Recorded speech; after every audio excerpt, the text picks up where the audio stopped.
Hi friends, మన విశాఖపట్నం అనగానే అందరికీ ముందుగా గుర్తొచ్చేది బీచ్, అలలు, కొండలు.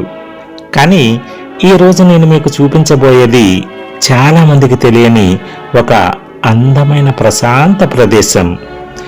ప్రకృతి మధ్యలో నగర హడాబడికి దూరంగా మనసుకు రిలాక్స్ ఇచ్చే గోకుల్ పార్క్. ఈరోజు ఈ పార్కుని కేవలం చూపించడం కాదు, ఒక అందమైన అనుభూతిలా మీ ముందుకు తీసుకురాబోతున్నాను. సో మన ప్రయాణం మొదలు పెడదామా? వీడియో పూర్తిగా చూడండి. ముందుగా ఒక లైక్ చేయండి. కొన్ని ప్రదేశాలు మనకు మనంగా వెళ్ళేవి కావు, మనసే తీసుకెళ్తుంది. ఈరోజు అలసిపోయిన ఆలోచనలకు, కొంచెం నీడ కోసం ఆశపడుతున్న మనసుకు, కొంచెం నిశ్శబ్దం కోసం తప్పిస్తున్న ఇంద్రియాలకు ఇలాంటి చోటు సేద తీర్చుతుంది. అందుకే సముద్రం ఒడ్డున గాలికి జ్ఞాపకాల వాసన కలిగిన ఓ అందమైన ప్రపంచంలోకి అడుగు పెడుతున్నాను. ఇది కేవలం ఒక పార్కు కాదు, పచ్చదనపు ఒడిలో ప్రశాంతత దాక్కున్న ప్రదేశం. మీకు కూడా సాదర స్వాగతం. ఇదే గోకుల్ పార్క్. కొన్ని ప్రదేశాలు ఫోటోలలో బాగుంటాయి, కొన్ని మాత్రం జ్ఞాపకాలలో అందంగా మిగిలిపోతాయి. మనుషులు పరిగెడుతున్న ఈ కాలంలో ఇలాంటి పార్కులు మాత్రమే అలసిపోయిన మనసుకి ఆహ్లాదకరమైన ఆక్సిజన్ అందిస్తున్నాయి. ఇక్కడికి గెస్ట్గా వచ్చిన మనలను పలుకరించడానికి అన్నట్లు అలలు మన వైపు పరుగు పరుగున వచ్చేస్తుంటాయి. ఇక్కడి గాలి కూడా హడావిడి చేయదు, నిశ్శబ్దంగానే పలుకరిస్తుంది. ఈ బెంచీలు చూస్తుంటే ఎన్నో ప్రేమ కథలకు సాక్ష్యాల్లా కనిపిస్తున్నాయి. ఎవరో మొదటిసారి నిన్ను ఒక విషయం అడగాలా అని తడబడిన చోటు ఇదేనేమో. ఎవరో గంటల తడబడి మాట్లాడుకొని చివరికి సరే ఇంకెళ్తా అని చెప్పి మరో 10 నిమిషాలు అలాగే కూర్చున్న చోటు ఇదేనేమో. కొన్ని బెంచీలు నవ్వులు గుర్తుంచుకుంటాయి, కొన్ని నిశ్శబ్దాలను దాచుకుంటాయి, ఇంకొన్ని కలిసిన ఇద్దరి జ్ఞాపకాలను మోస్తూ ఇప్పటికీ ఒంటరిగానే నిలబడిపోతాయి. ఇవి ఎన్నో ఎదురుచూపులకు చిరునామాలు, ఎన్నో మౌన సంభాషణలకు వేదికలు. ఇక్కడ ఎవరో ప్రేమలో పడ్డారు, ఎవరో ప్రేమను మరిచిపోవడానికి వచ్చారు. వింత ఏంటంటే వెళ్ళిపోయినది మనుషులే, జ్ఞాపకాలు మాత్రం ఇక్కడే ఉండిపోతాయి. ఈ పార్కు అందంలో నా చూపులని ఎక్కువసేపు ఆపేసింది మాత్రం ఈ రాధాకృష్ణుల జంటే. ఫ్రెండ్స్, ఎందుకో ఇక్కడికి వచ్చాక నాకు ఓ కథ గుర్తొస్తుంది. యమునా నది ఒడ్డున రాధ కృష్ణుడి కోసం ఎదురు చూస్తుందట. సాయంత్రం నెమ్మదిగా చీకటిలో కలిసిపోతుంది. గాలి చెట్లను తాకుతూ వెళుతుంది. యమున అలలు కూడా ఎవరి కోసమో ఎదురు చూస్తున్నట్లే కనిపిస్తున్నాయి. కానీ ఎంతసేపు చూసినా కనీసం తన రాకను తెలియజేస్తూ దూరం నుంచైనా గోపాలుడు వేణుగాను వినిపించనే లేదు. అప్పుడు రాధ కళ్ళలో ఎదురుచూపు కొంచెం తడిగా మారింది.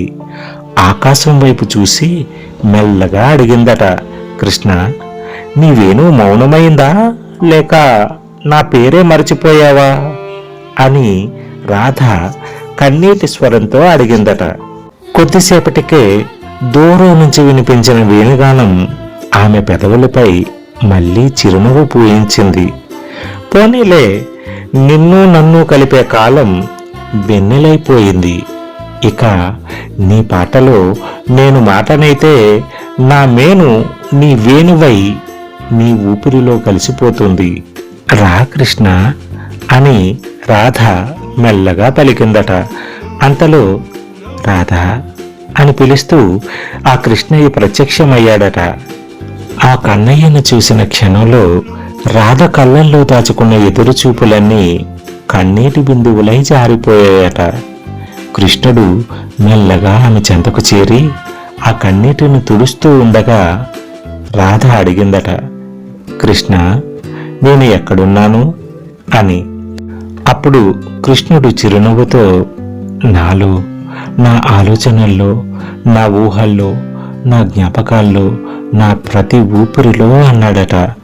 అప్పుడు రాధ మెల్లగా నవ్వుతూ, అయితే నేను ఎక్కడ లేను అని అడిగిందట.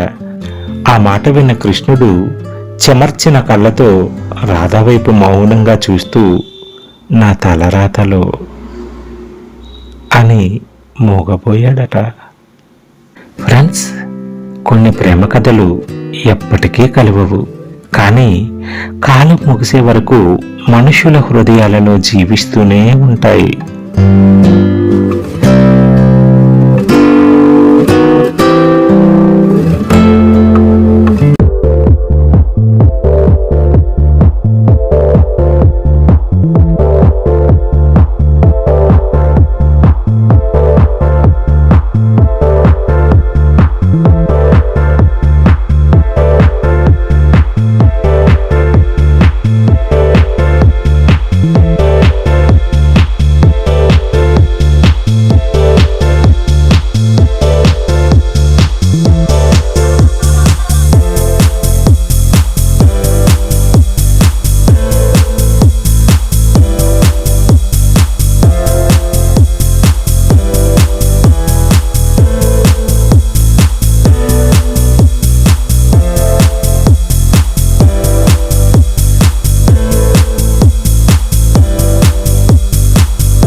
ఫ్రెండ్స్, ఇది ఈరోజు వీడియో. ఈ వీడియో కానీ మీకు నచ్చినట్లయితే లైక్ చేయండి, మీ మిత్రులకు షేర్ చేయండి. మరిన్ని వీడియోల కోసం మన ఛానల్ని సబ్స్క్రైబ్ చేయండి. మీ అభిప్రాయాన్ని మాత్రం కామెంట్ చేయటం మర్చిపోకండి. ఫ్రెండ్స్, ఇది ఈరోజు వీడియో. మరో వీడియోతో మళ్ళీ కలుద్దాం. అంతవరకు మీ నుంచి సెలవు కోరుతున్నది మీ జీకే.